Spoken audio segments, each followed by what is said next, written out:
நாம் இன்றைக்கி பார்க்க போகிறது ரொம்ப சிம்பிளான சேமியா ஃபலூடா. ரொம்ப ஈஸியாக பண்ணிடலாம். இந்த சம்மருக்கு ஏற்ற ஒரு சிம்பிள் டெசர்ட்னு சொல்லலாம். பாதாம் பிசின் எடுத்துகிட்டு தண்ணி ஊற்றிட்டு ஓவர் நைட் நம்ம சோக் பண்ணிடலாம். சப்ஜா இல்லை சியா இதை நம்ம 10 நிமிஷம் மட்டும் ஊற வச்சா போதும். இது நல்லா ப்ளூம் ஆகிடும். ஸோ பாருங்கள், ரொம்ப சூப்பராக ரெடி ஆகிடுச்சு. இதில் பார்த்திங்கன்னா ஏகப்பட்ட ஹெல்த் பெனிஃபிட்ஸ் இருக்குது வெயிட் லாஸ்க்கெல்லாம். அதே மாதிரி பாதாம் பிசின் பார்த்திங்க அப்படின்னா இம்யூனிட்டி பூஸ்டராக இருக்குது. ரொம்ப ஒரு எடிபிள் கம்முன்னு சொல்லலாம், சம்மர் கூலர்னு சொல்லலாம். இதுக்கப்புறம் ஒரு 500 ml பால் எடுத்துகிட்டு இதை நல்லா கொதிக்க வைக்கலாம். இது கீழே அடி பிடிச்சிடும். ஸோ அதனால் நல்லா கிளறி விட்டுக்கலாம். இதில் பால், தேங்காய் பால், ஆல்மண்ட் மில்க், ஓட்ஸ் மில்க் நீங்கள் எது வேணாலும் யூஸ் பண்ணிக்கலாம். இதுக்கப்புறம் பார்த்திங்கன்னா நம்ம இதில் ஏலக்காய் பொடி போடுறோம். நல்ல ஒரு ஃப்ளேவருக்காக, ஃபலூடா நல்ல ஃப்ளேவராக இருக்கும் இது போடும்போது.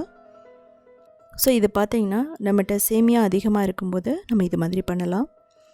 நீங்கள் இதுக்கு எந்த சேமியா வேணாலும் யூஸ் பண்ணலாம். நார்மல் சேமியானா நீங்கள் ரோஸ்ட் பண்ணிக்கோங்க. நான் ரொம்ப தின்னான ரோஸ்ட் பண்ண சேமியாவை நான் யூஸ் பண்ண போகிறேன். ஸோ இது நல்லா பொங்கி வந்துருச்சு. அப்போது இந்த சேமியா போட்டுடலாம். இது ஏற்கனவே ரோஸ்ட் பண்ணி தின்னாக இருக்கிற ஒரு சேமியா, சீக்கிரமாகவே வெந்துடும். ஒரு 3 மினிட்ஸ்க்குள்ளேயே இது வெந்துடும். ஸோ இது நல்லா சாஃப்டாக வரைக்கும் நம்ம மிக்ஸ் பண்ணணும்.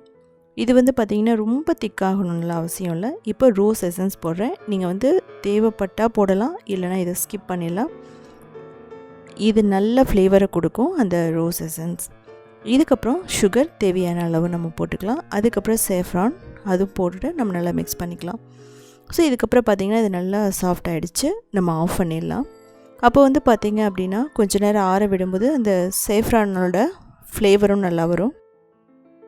ஸோ இதில் பார்த்திங்கன்னா நீங்கள் சேமியா இல்லை அப்படிங்கிற பட்சத்தில் நீங்கள் என்ன பண்ணலாம் அப்படின்னா நீங்கள் ஜவ்வரிசி யூஸ் பண்ணலாம். ஜவ்வரிசியை நம்ம 8 மணி நேரம் ஊற வச்சுட்டு அதுக்கப்புறம் அதை வேக வச்சு இதே மாதிரி நீங்கள் பண்ணலாம். பால் ஊற்றிட்டு நம்ம ஜவ்வரிசி போட்டு வேக வச்சும் பண்ணலாம். ஸோ அது பார்த்திங்கன்னா ஒரு மெத்தட். இதுலேயே நீங்கள் கஸ்டர்ட் பவுடரை 1 டேபிள் ஸ்பூன் மிக்ஸ் பண்ணிங்க அப்படின்னா அது கஸ்டர்ட் ஃபலூடா ஆகிடும். இதை நல்லா திக்காக பண்ணதுக்கப்புறம் சேமியா போட்டிங்க அப்படின்னா அது ரபடி ஃபலூடாவாகிடும். ஸோ அது மாதிரி பண்ணலாம். இப்போ ஆற வச்சதுக்கப்புறம் நான் என்ன பண்ண போகிறேன்னா ஃப்ரிட்ஜில் வைக்க போகிறேன். இதுலேயே சுகர் போட்டுக்கிறதுனால நல்லா இறங்கிடும் அந்த சேமியாவில் அந்த ஸ்வீட்னஸ். நீங்கள் கண்டென்ஸ்ட் மில்க் கூட யூஸ் பண்ணிக்கலாம். ஸோ இதுக்கப்புறமா நம்ம ஃப்ரிட்ஜில் வச்சு எடுத்துட்டோம். நீங்கள் இன்ஸ்டண்ட்டாக வேணும்னா ஒரு அரை மணி நேரம் ஃப்ரீசரில் வச்சுருங்க. இன்ஸ்டண்ட்டாக சில்லுன்னு ஆகிடும். ஸோ இதுக்கப்புறம் நான் ரோஸ் சிரப் இல்லைங்கிறனால ஸ்ட்ராபெரி சிரப் எடுத்திருக்கேன். ஸோ நீங்கள் ரோஸ் சிரப் எடுத்துக்கலாம். பாதாம் பிசின் அதாவது ஆல்மண்ட் கம் போட்டுட்டு சப்ஜா, சியா ஏதாவது ஒன்று நீங்கள் போட்டுக்கலாம். அதுக்கப்புறம் ஜாம் ஜெல்லி, அதுக்கப்புறம் நல்ல சில்லுன்னு இருக்கிற அந்த சேமியா இதெல்லாம் போட்டுட்டு மேலே ஐஸ்கிரீம் வைக்கலாம், இல்லைனா ரோஸ் சிரப், ஸ்ட்ராபெரி சிரப் ஊற்றிடலாம். அதுக்கப்புறம் நட்ஸ் போட்டுக்கலாம், பாதாம் பிஸ்தா எல்லாம். ஸோ ரொம்ப ஈஸியாக பண்ணிடலாம். ரொம்ப பெரிய இன்க்ரீடியன்ட்ஸ் எதுவும் தேவைப்படாது. சிம்பிளாக நம்ம வீட்டில் இருக்கிற பொருட்களையே வச்சு பண்ணக்கூடிய ஒரு ஃபலூடான்னு சொல்லலாம். ஸோ செஞ்சு பார்த்துட்டு கமெண்ட் பண்ணுங்கள்.